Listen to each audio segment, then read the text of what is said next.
Ang player na ito ay siguradong katatakutan, ultima ng mga NBA superstars. Ito ang 6'10", 500 pounds na si Troy Escalade Jackson. Kapatid siya mga repa ni Mark Jackson na dating NBA star at former head coach din ng Golden State Warriors. Sa kabila ng kanyang timbangay kung gumalaw ito ay parang si Curry at ang handle niya mga repa ay maiahalin tulad kay Allen Iverson. Pero ang malaking tanong ay bagamat hindi siya nakapasok sa NBA ay paano nga ba niya niyanik ang mundo ng streetball? Balik tayo sa nakaraan. Bata pa lamang si Troy ay nahihilig na siya sa basketball. Naging malaking impluwensya na dito ay ang kanyang kuya. Kung anong ginagawang training na Mark ay ganun tinitong si Troy. Pero ang natatanging hindi niya kayang gawin ay ang diet ng kanyang kuya. Well, nahilig ito sa pagkain at nawala na siya ng disiplina kung kaya't umabot sa 227 kilos o 500 pounds ang kanyang bigat. Anime naman ng motivation si Troy. Imbis na magpababa ng timbang at humingi ng advice sa kanyang kuya para sa NBA ay ang ginawa niya na lamang ay lumamon ng lumamon. Well, bagamat hindi physically fit itong si Troy ay likas na talaga sa kanya ang talento at galing niya sa basketball. Kaya naman ang ginawa niya na lamang ay nagpakitang gila siya sa Rucker Park sa New York.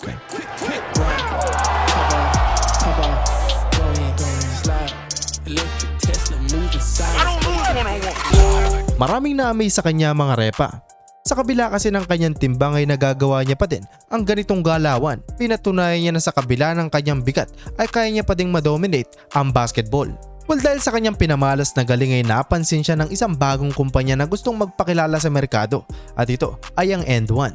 Isang footwear and clothing company ito mula sa New York na gumagawa ng mixtape noong early 2000s.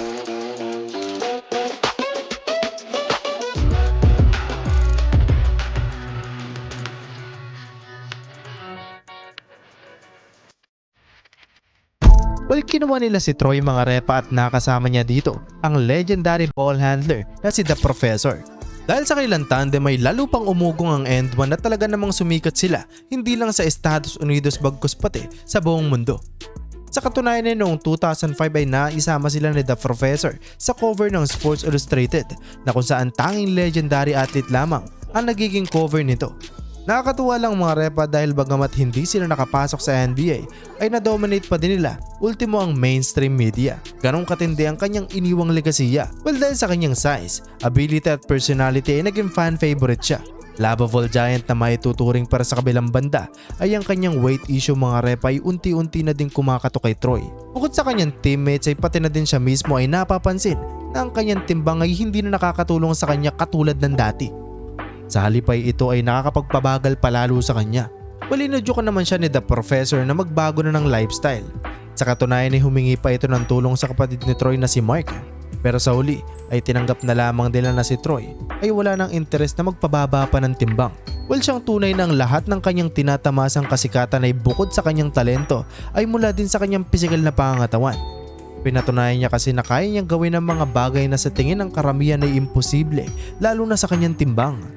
Marami nang kumalapit sa kanya upang baguhin ang kanyang sistema. Pero sa kasamaang palad ay dahil sa masyado nang naaabuso ay bumigay na mga repa ang kanyang katawan.